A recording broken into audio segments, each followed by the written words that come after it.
My new shoes were ruined, Cindy cried. Jack beamed. It feels so good to get that off my chest. He spent the rest of the day as a human wrecking ball of honesty. He ruined Larry's Playboy photographer scam at the Regal Beagle, effectively blowing his best friend's chances with a beautiful girl named Luann. He told Lisa Page her latest design looked like a penitentiary waiting room when he ran into her at the phone booth, earning him a swift slap to the face. The truth was setting Jack free, but it was making everyone else miserable. Chapter 6. The Compassionate Lie. The climax of Jack's honesty tour came when he found Mr. Furley waiting by the telephone, looking smaller than usual. Lisa didn't call, Furley said quietly. I thought for a minute there, she really saw something in me. Jack opened his mouth to tell the truth, that Lisa had mocked his apartment, that she thought he was a joke, and that she never wanted to see either of them again. The words were on the tip of his tongue. The vow was absolute. But then he looked at Furley's eyes. He saw a man who lived in a world of polyester and loneliness. A man who needed a win more than he needed the cold, hard facts. Mr. Furley, Jack said, his voice softening. I have to be honest with you about how Lisa felt. Janet and Cindy watched from the kitchen, holding their breath. She didn't just like you, Mr. Furley, Jack lied, his voice thick with a new kind of conviction. She loved you. She told me through tears that you were the most desirable man she'd ever met. Furley's eyes widened. Really? Then why isn't she here? Her husband, Jack whispered. A tragic illness. Total dependence. She'd leave him in a heartbeat for you, but she knows it would be the end of him. She's miserable, Mr. Furley. All she has left of you is the memory of that pizzazz you showed her. Furley stood up, a tear glimmering in his eye. He adjusted his orange vest. That poor kid. If I'd known the whole story, I wouldn't have turned on the old charm so hard. It's a heavy burden, Jack, being this attractive. As Furley walked out, head held high, Janet and Cindy stepped into the living room. That was the worst lie you've ever told, Janet said, smiling. Yeah, Jack sighed, collapsing onto the sofa. And it was the best thing I've done all week. Chapter 7. The Salt of the Sea. In the days that followed, the compassionate lie hung over apartment 201 like a fine morning mist. Jack felt the weight of it every time he passed Mr. Furley in the hallway. The landlord had taken to wearing even more extravagant ascots, convinced he was a tragic hero in a forbidden romance. Jack, Furley would say, leaning against the doorframe of the kitchen.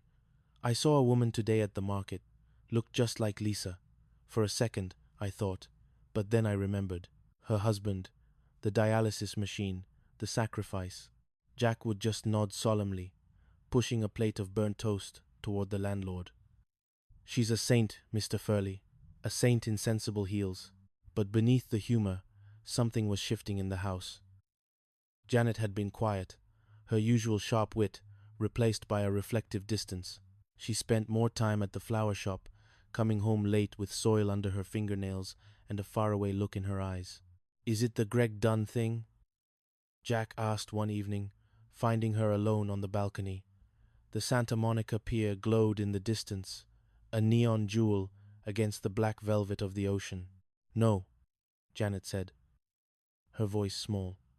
It's just, your vow of truth made me realize how much we curate our lives, Jack.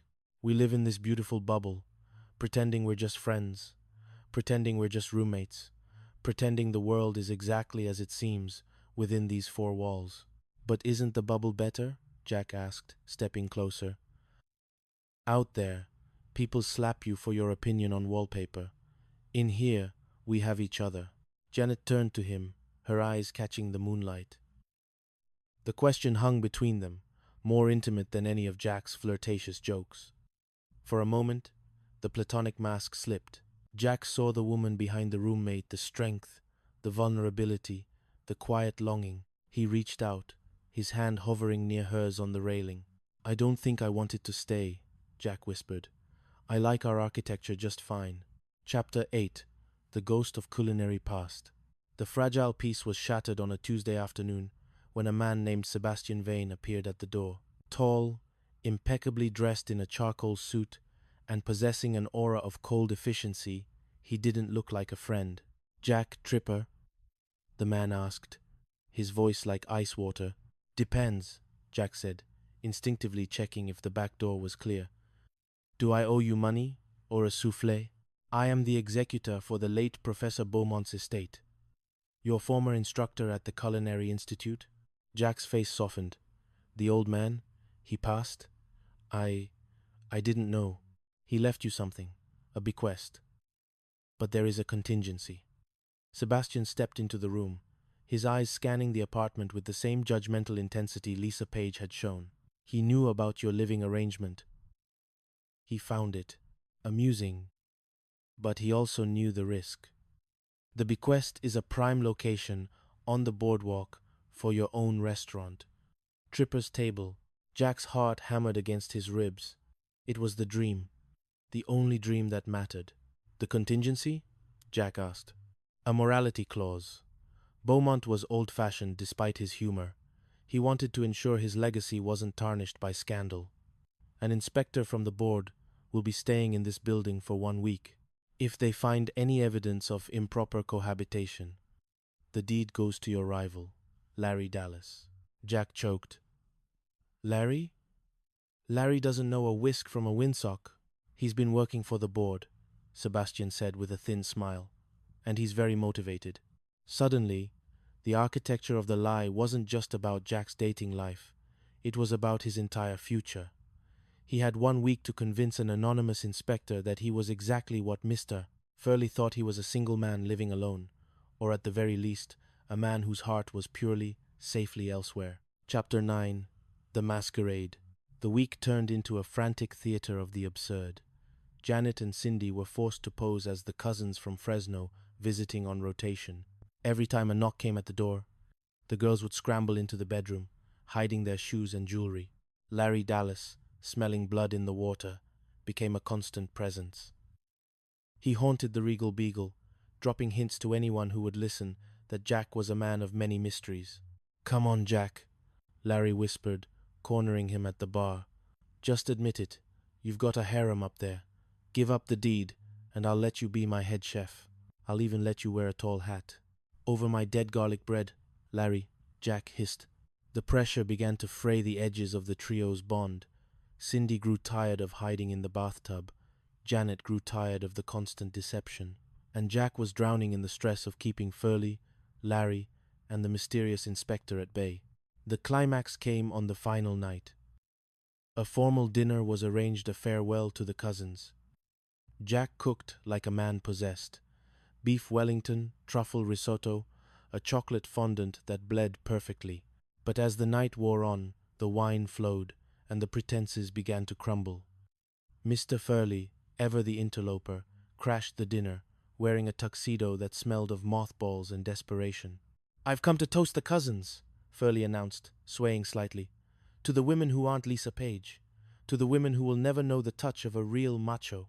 In the corner of the room, a quiet man who had been sitting at the table, someone Jack thought was a friend of Janet's, stood up. He took off his glasses and looked at Jack with a piercing gaze. "I've seen enough," the man said.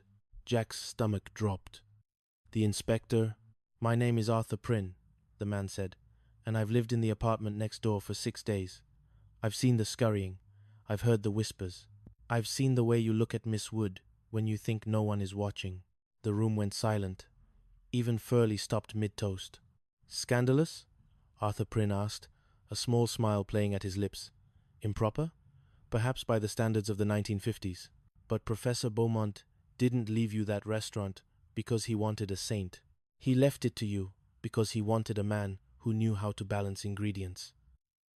He handed Jack a gold-embossed envelope. Chapter 10. The Architecture of Truth. The aftermath was quiet. The restaurant was a success, though Jack still spent his nights in apartment 201.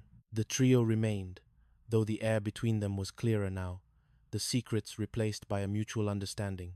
1 year later, Jack stood in the kitchen of Tripper's Table. The dinner rush was over, and the scent of rosemary and roasted lamb lingered in the air. Janet walked in, her arms full of fresh lilies for the tables. She looked at Jack, who was deglazing a pan, and smiled. "You're late," Jack said, not looking up. "I stopped by the apartment," Janet said. leaning against the pass-through. She's a librarian. He says she has the fever. Jack laughed, a deep, genuine sound. Good for him. Everyone deserves a little bit of the fever. Janet walked over and stood beside him, her shoulder brushing his. Jack, that night, with the inspector, what Arthur Prince said about the way you look at me, was that part of the masquerade? Jack turned off the flame. He looked at Janet, really looked at her, without the puns, without the slapstick, without the lies. No, Janet, he said softly. That was the only part that was real. He leaned in, and for the first time in their long, winding history, there was no knock on the door, no interruption from a landlord, and no need for a cover story. There was just the truth, finally finding its home in the architecture of their lives. Chapter 11. The morning after. The morning sun filtered through the sheer curtains of the living room, illuminating the dust motes dancing in the air. For the first time in 3 years, the atmosphere in apartment 201 felt fundamentally different. The shared secret that had once been their shield was gone, replaced by a weightier, more complex reality. Jack stood at the stove, the rhythmic clack-clack of his whisk against the copper bowl the only sound in the house. He was making hollandaise, a delicate, temperamental sauce that mirrored his current state of mind. One wrong move, too much heat, or a moment of hesitation, and everything would curdle. The door to the girls' room opened, and Janet stepped out.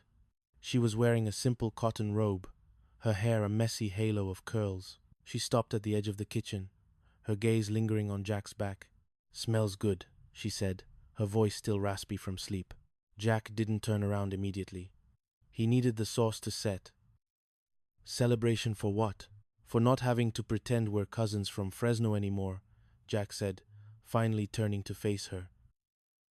He offered a tentative smile, the kind that held a question.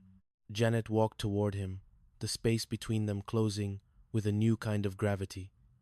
"And for what happened at the restaurant?" Jack set the whisk down. "The hollandaise was perfect. That too, although I'm still not sure if I'm allowed to kiss the delivery girl." "I'm not the delivery girl, Jack. I'm the florist, and the landlord thinks you're, well, you know."